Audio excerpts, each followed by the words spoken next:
Hello प्रिय विद्यार्थियों, welcome to pharmacy coaching classes. आज का जो ये वीडियो है ये मध्य प्रदेश में होने वाली जो गवर्नमेंट वैकेंसीज रहती हैं उसके लिए जो एग्जाम होती है उसमें क्या कुछ अपडेट आया है उसके बारे में है।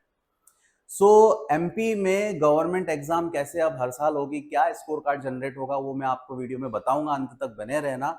और उसके पहले मैं एक जानकारी दे दूं, हमारे यहाँ इंदौर सेंटर पर फार्मेसी कोचिंग क्लासेस पर ऑफलाइन और ऑनलाइन दोनों ही बैचेस स्टार्ट हो चुकी हैं। किसके लिए? जीपैट नाइपर गवर्नमेंट फार्मासिस्ट और ड्रग इंस्पेक्टर की प्रिपरेशन के लिए ये बैचेस स्टार्ट हो चुकी हैं। ऑफलाइन में यस लिमिटेड सीट्स हैं, तो आप आके जल्दी से एडमिशन ले सकते हैं। क्या कुछ अपडेट आई है यहाँ पर? ये एक साल से जो है सुदबुदाहट चल रही थी कि यस एमपी में जो गवर्नमेंट एग्जाम्स है उसका खाका, उसका जो स्केलेटल है वो चेंज होने वाला है। अब ये कंफर्म हो गया। आज की न्यूज का ये रेफरेंस मैं आपको यहाँ पर बता रहा हूँ कि क्या आया। देखिए आइए, अब साल में 3 पात्रता परीक्षाएं होगी, इनके स्कोर कार्ड से मिलेगी सरकारी नौकरी।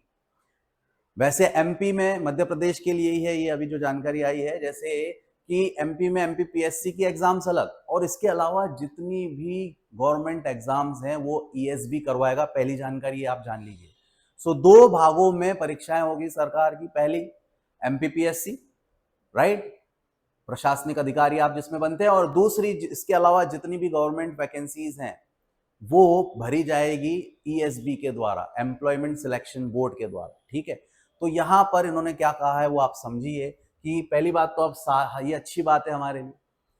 आप पूछेंगे ना फार्मासिस्ट एग्जाम के लिए अच्छा है या नहीं, डीआई के लिए अच्छा है? यस, तो एटलीस्ट फार्मासिस्ट की जो एग्जाम है वो साल में एक बार जरूर होनी है। और यदि ईएसबी में ही डीआई, पीएससी में जाएगा डीआई की ईएसबी में, वो भी चर्चा का विषय है।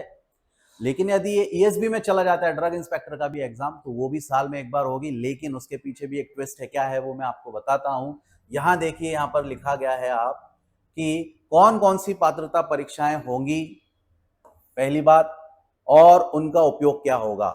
ईएसबी हर साल 3 तरह की परीक्षाएं करवाएगा। ये हमारे लिए बहुत खुशी की बात हो सकती है कि साल में अब तय है कि ये परीक्षा होनी ही है। जो स्टूडेंट कंफ्यूज रहते थे कि हम तैयारी चालू करें या नहीं करें, तो इसके लिए एक आंसर है, यस आप करिए, क्योंकि एग्जाम तो होनी है, ये तय है। ये नियम कब से लागू होंगे, तो आप देख पा रहे हैं यहाँ पर कि ये जो नियम है अक्टूबर 1 से ये लागू हो जाएगा। यहाँ पर आप देख पाएंगे कि 1 अक्टूबर 2026 से लागू होंगे ये मध्य प्रदेश के लिए। कौन सी 3 टाइप की एग्जाम होगी? तो एक है उसमें जो सामान्य पात्रता परीक्षा, मतलब कि कॉमन एलिजिबिलिटी टेस्ट रहेगा, राइट, वो नॉन टेक्निकल कोर्सेज के सिलेक्शन के लिए रहेगा। ये आप देख पा रहे हैं यहाँ पर, ये जो है संयुक्त सामान्य पात्रता परीक्षा, जो कि सामान्य ग्रेजुएट स्तर की गैर तकनीकी नौकरियों के लिए होगा। गैर तकनीकी में कौन आएगा? हम लोग नहीं आते हैं।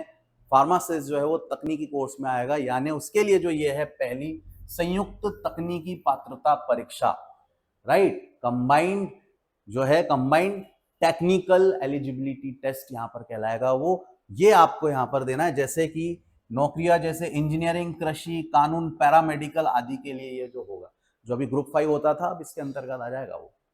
इसके बाद जो थर्ड वन है दैट इज व्हाट शिक्षक पात्रता परीक्षा, टीचर्स एलिजिबिलिटी टेस्ट, ये परीक्षा होगी।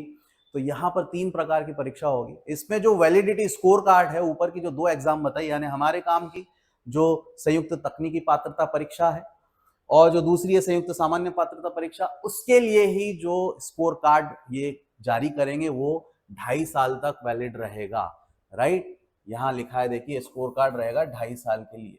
लेकिन जो टीचर्स एलिजिबिलिटी टेस्ट है, टीचर्स ने यदि एग्जाम निकाल दी, वो यदि कट ऑफ के ऊपर आ जाते, तो उनको भी एक जो स्कोर कार्ड है वो जारी होगा और उनका score card life time valid रहेगा। ये इनके लिए बहुत अच्छी बात है, राइट। जो स्कोर कार्ड इनके लिए है, ये देखिए, जीवन भर पात्र होगा। कौन? टीचर्स, शिक्षक पात्रता, राइट।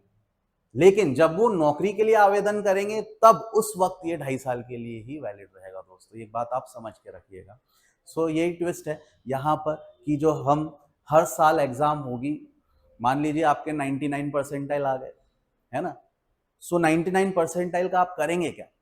आपके पास एक आ गया, आप टेंशन फ्री हो जाइए। वैकेंसी में वैसे भी आने में लेट होता है, ज्वाइनिंग आने में लेट होता है। जब आपके पास ये स्कोर कार्ड है तो जितनी भी वैकेंसी आएगी बार बार एग्जाम नहीं देनी पड़ेगी आपको। उसी स्कोर कार्ड को आप अप्लाई करके जो है ज्वाइनिंग ले सकते हैं। जैसे वैकेंसी अब गवर्नमेंट देगी कि आप इतनी फार्मासिस्ट की वैकेंसीज आई हैं, सो एग्जाम कंडक्ट बार बार करवाने की जरूरत नहीं है उनको, जो साल भर हो रही है वो ठीक है। तो 2.5 साल के भीतर यदि कोई भी वैकेंसी आती है तो आप अपना स्कोर कार्ड ले जाइए, अप्लाई कीजिए और फिर उसके अकॉर्डिंग मेरिट बनेगी। तो आपको कोशिश क्या करनी है रहेगी हर साल, यानी हर साल में एक बार बहुत अच्छे से आप पढ़ाई करके तैयारी करके मैक्सिमम स्कोर कार्ड जो है वो आप अपना अर्जित कर लीजिए। जैसे 99.9 या 100 परसेंटाइल वाला ही स्कोर कार्ड अपने पास रख लीजिए। जब जब वैकेंसी आनी है, जो वैकेंसी आनी है, आप उसके लिए एलिजिबल हो, आपका हो जाना है। सो अब यहाँ पर ये फिक्स रहेगा। तो यहाँ पर यही जो है बहुत इंपॉर्टेंट एक अपडेट आई है जिसका हम लोग जिक्र कर रहे थे। आई होप आपको ये जानकारी समझ में आ गई होगी, और इसी तरह की अपडेट्स के लिए, पढ़ाई के कुछ इंपॉर्टेंट टॉपिक्स के वीडियो के लिए, लाइव अपडेट्स के लिए बने रहिए। चैनल सब्सक्राइब कर लीजिए, शेयर कर लीजिए। Thank you very much. मिलते हैं अब हम हमारे अगले वीडियो में।